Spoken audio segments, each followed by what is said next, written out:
तो स्वागत है आप सभी का सोलो लेवलिंग सीजन 5 के एक और नए एपिसोड में। वीडियो को शुरू करने से पहले मैं तुम सभी को बता दूं कि ये जो एपिसोड है वो सीजन 5 का लास्ट एपिसोड होने वाला है एंड इसी के साथ जो हमारा सोलो लेवलिंग की सीरीज होने वाली थी वो आज खत्म हो जाएगी। तो चलो इस एपिसोड को शुरू करते हैं। तो प्रीवियस एपिसोड की आखिर में हम लोगों ने देखा था कि जो सुहो होता है वो बेरू के साथ फाइट करता है एंड जो बेरू होता है वो लूज कर देता है। उसके बाद हम लोगों ने देखा सुहो और बेलियन की फाइट, जिसमें जो अपना सुहो होता है वो यही बोल रहा होता है कि जो बेलियन है वो यहाँ का मास्टर नहीं है, यह एक फेक वन है, रियल वन तो ऊपर है।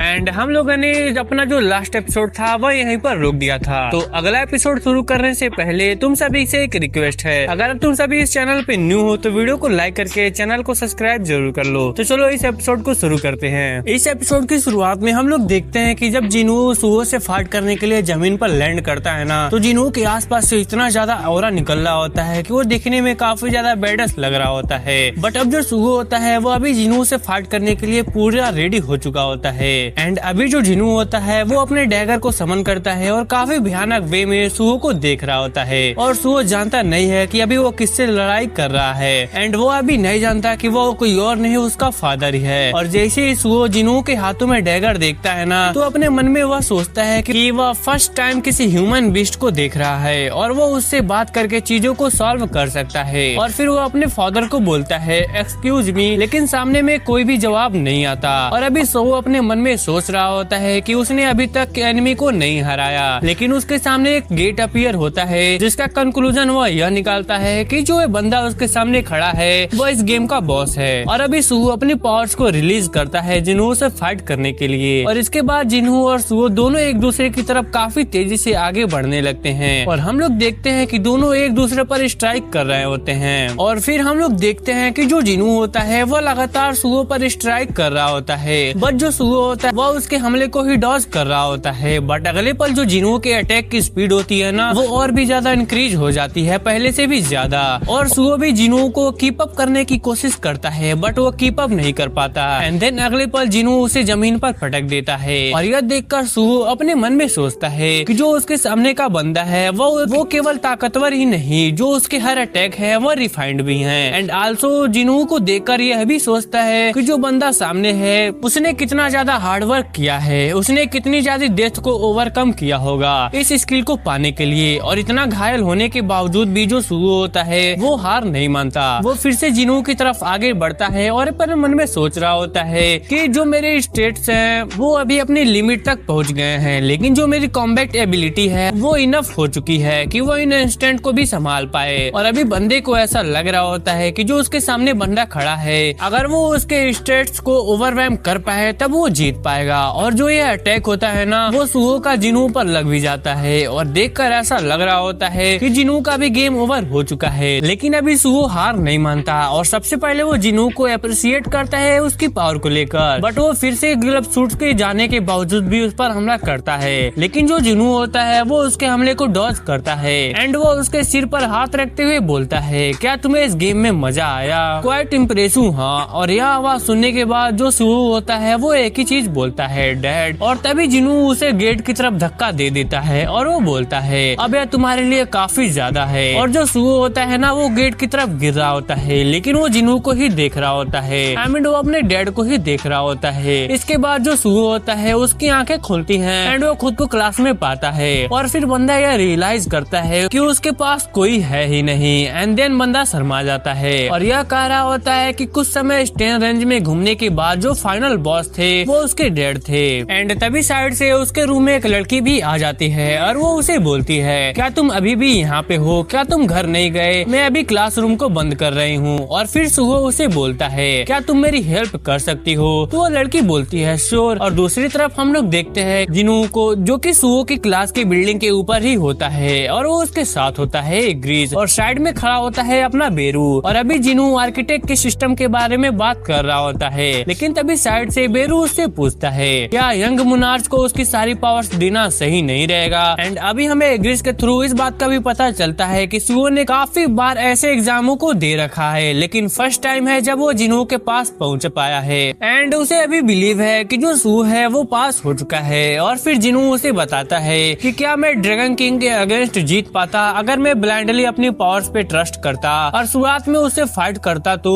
और जिनू का जो लॉजिक होता है ना, no matter how strong a power one has, as long as the victory isn't guaranteed, one must know how to run away as well. And अभी जिनू के लिए बस एक लापरवाही है और अभी जिनू के लिए सुहो को पावर्स देना उसके लिए काफी जल्दी हो जाएगा। और अभी बेरू भी ना काफी इमोशनल हो रखा होता है सुहो की ड्राइंग देखकर, जिसको तुम लोग खुद देख सकते हो। और फिर जिनू उसे बताता है कि अभी उसे एक इम्पोर्टेंट काम है और कैसा रहेगा काम खत्म होने के बाद वह सभी लोग एक साथ डिनर पर चले। और इसके बाद सीन शिफ्ट होता है और हम लोग देखते हैं कि अभी जो चीजें हैं वो सभी नॉर्मली चल रही होती हैं। एंड इसी दौरान हम लोग देखते हैं जिनू को जो कि अपनी कंपनी के अंदर जा रहा होता है, लेकिन जो उसका साथी होता है वो उस गेम के टाइटल के बारे में उससे डिस्कस कर रहा होता है। बट जो जिनू होता है वो उसकी बातों पर बिल्कुल भी ध्यान नहीं देता और जैसे ही बंदा अपने ऑफिस के अंदर एंटर करता है वह सभी को चिल्लाते हुए कहता है मेरी वाइफ प्रेग्नेंट है और उसे ऑलरेडी 6 मंथ हो गए हैं। और अभी अपना जो जिनू होता है वो नाचने लग जाता है और जो दूसरे लोग होते हैं वो उसे कांग्रेट्स कर रहे होते हैं। और फिर जैसे ही बंदा अपने चेयर पर बैठता है फिर वो सभी को अपने गेम का टाइटल बताता है जो होता है ब्यूटीफुल वर्ल्ड। और यह नाम सुनने के बाद जो सभी वर्कर्स होते हैं वो इस नाम का अपोज करते हैं। और फिर जिनू अपने मन में यह सोचता है क्या मेरा नेमिंग सेंस इतना ज्यादा खराब है, अगर ऐसा तो मेरे को अपने बच्चे का नाम जिनू से ही पूछना पड़ेगा। और वो फिर सभी को बोलता है अरे इसकी चिंता मत करो, इस गेम का जो नाम है वो हमारे इन्वेस्टर सेटल कर देंगे।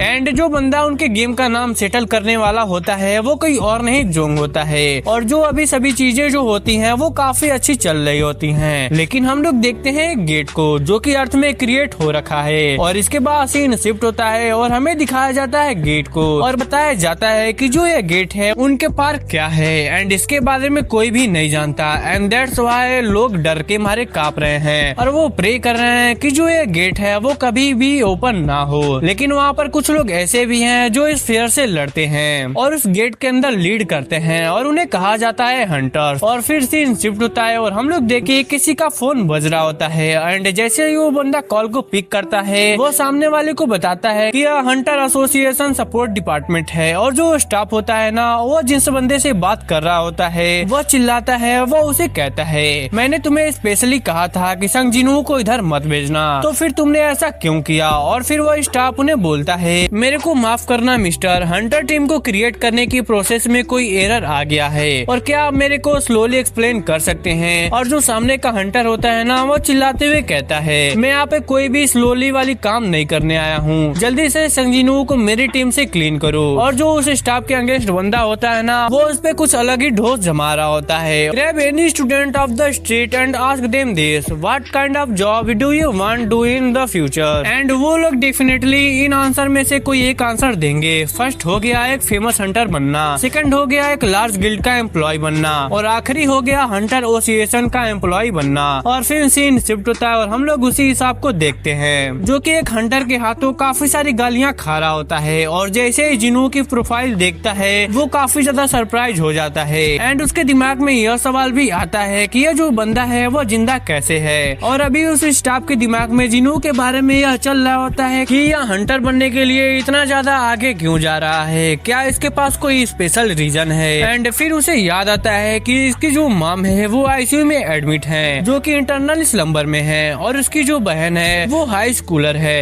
एंड इसलिए वह समझ आता है कि उसे पैसों की जरूरत है और इसलिए उसे यह सब चीजें करनी पड़ रही हैं। और फिर वो स्टाफ जाता है अपने सीनियर के पास और वो उनसे पूछता है क्या हमें संजीनू को रोकना चाहिए। तो उसका सीनियर जवाब देता है हमने अपना बेस्ट राय दिया। और फिर वह सीनियर उस स्टाफ से पूछता है वैसे तुम मेरे को एक बात बताओ कि तुमने हंटर एसोसिएशन ज्वाइन क्यों किया। और फिर वो स्टाफ जवाब देता है यह सब एक न्यूज की वजह से हुआ और जब मैं यंग था तो मैंने देखा there was a reporter about a certain hunter that was saving his comrade that almost got trapped but then he got trapped himself. जिसके बाद मैं क्यूरियस हो गया कि जो हंटर है वो उस क्षेत्र में जाते हैं और दूसरों को बचाने की वजह से इंजर्ड हो जाते हैं और फिर कौन उन्हें बचाएगा। Enough if no one would help them I would. और मैं वो करना चाहता था जिससे उनकी डेथ और इंजरीज को अवॉइड कर सकूं। और अब वो सीनियर अपने स्टाफ से पूछता है कि तुम अब वो संजीनू की हेल्प करने वाले हो या उसे रोकने वाले हो। तो वो स्टाफ जवाब देता है मैं तो बस उसे यह रिकमेंड कर सकता हूँ कि वो हंटर की जॉब छोड़ दे, इससे ज्यादा कुछ नहीं। एंड फिर वह सीनियर उस